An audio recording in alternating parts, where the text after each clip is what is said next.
What's up, SE Nation? Ramsey here. A couple months ago, I had Paul Arfi on the podcast, and he started talking about big S, small e, small s, big S, big E.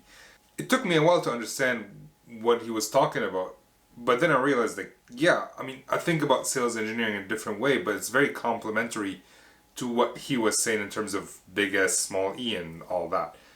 If you have questions about that, you should talk to Paul. From my perspective, I think about sales engineering skills, at least in terms of like X and Y axis. You have X axis and Y axis, similar to like Stephen Covey's 4 quadrants, where he talks about urgent, important, important, urgent. That's the same thing. And if you have not read The 7 Habits of Highly Effective People, I recommend you, don't stop the video, but wait till the end and click on the link below in the description. It is an affiliate link. I do get a little commission for that, so I thank you for supporting the channel. And since I'm already asking for things, I'm going to ask you to like the video and subscribe. But more importantly, if you think this video is going to be useful for anybody, make sure you share it with that person, or more than one. I'm not going to hold it against you. Back to the 4 quadrants, the same way Stephen Covey created the 4 quadrants with an X and Y axis, we can have the same thing with sales skills, sales engineering skills, where the X-axis is the technical skills and the Y-axis is the human skills, which includes sales. And to sell is human. Side note, I thought I created that quote, to sell is human, but turns out it's a book by a gentleman by the name of Daniel Pink. Link is in the description. I've never read that book though. Now that we've uncovered the axes, what they stand for, let's talk about what pushes a human being, a person, from one quadrant to another quadrant. So my first quadrant is the lower left quadrant. It's for those who don't have any skills whatsoever. It's surprising. Well, it's not surprising. A lot of people coming out of university, they don't have the technical know-how. They don't have the human skills. They're just learning. Or these are people who've never faced a problem in their entire life. Luckily, I've never met any of those, so let's just move on to the next quadrant. The lower right quadrant, on the other hand, is for those who possess the technical skills but are lacking the human skills. You can think about it as in like someone who knows everything about a feature but cannot articulate why anyone should care about that. Some of the skills that come up in that quadrant are industry knowledge, what other people are doing in the industry, technology knowledge. So this could be like API knowledge, or if you're in networking, routing knowledge. Then you have product knowledge, debugging knowledge, learning skills, the ability to learn new technologies, and you could have also competitive knowledge. Someone who possesses only those, nothing human, would usually end up being in this quadrant. And if you can think of any technical skills that fit in that area, please make sure to leave a comment below. Now let's move to the top left corner. These are the human skills, the skills that salespeople are usually famous for, or infamous for, if you will. The gift of gab comes to mind, but I'm not sure if that's a sales skill or a torture skill, and keep in mind this coming from an introvert, so take it with a grain of salt. Some people love the gift of gab. So here are some useful skills.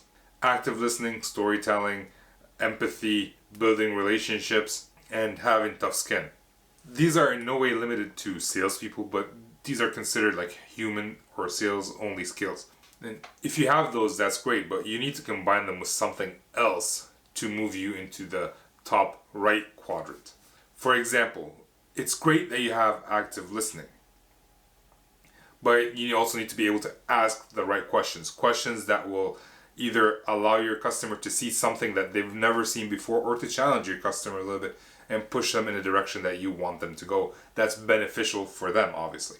When we look at the lower quadrant, technology knowledge is great. Product knowledge is great. But we have to be able to explain these to almost anybody, whether we're talking with users or we're talking with C-level. I mean, I worked with customers who wrote standards. Like, I'm in networking. One of my customers is Cisco. They write standards for routing protocol. I have to be able to go and talk to them about it. On the other hand, I also have customers that are not so technical, and I need to be able to relay the same concepts to them. We've been talking about sales engineering in general has a lot of demos and discovery. And Jeff Margulies, who's been on the podcast, I'll leave a link to his show up somewhere, and he talks about providing a bespoke experience rather than a demo. It's not just a demo. We're not just showing them the product. We're providing an experience that they can feel what it would look like in their environment. So it's a lot more investment, but that's what pushes someone from just doing a demo, being a demo jockey, to the upper right quadrant. Also, empathy is a sales skill, but what are we going to do with that empathy? Are we just going to be understanding? Or are we going to be able to use the empathy to understand where the customer is coming from and then challenge them? I mean, coaches do that all the time. If you talk to a career coach or like a manager, they understand where you're coming from.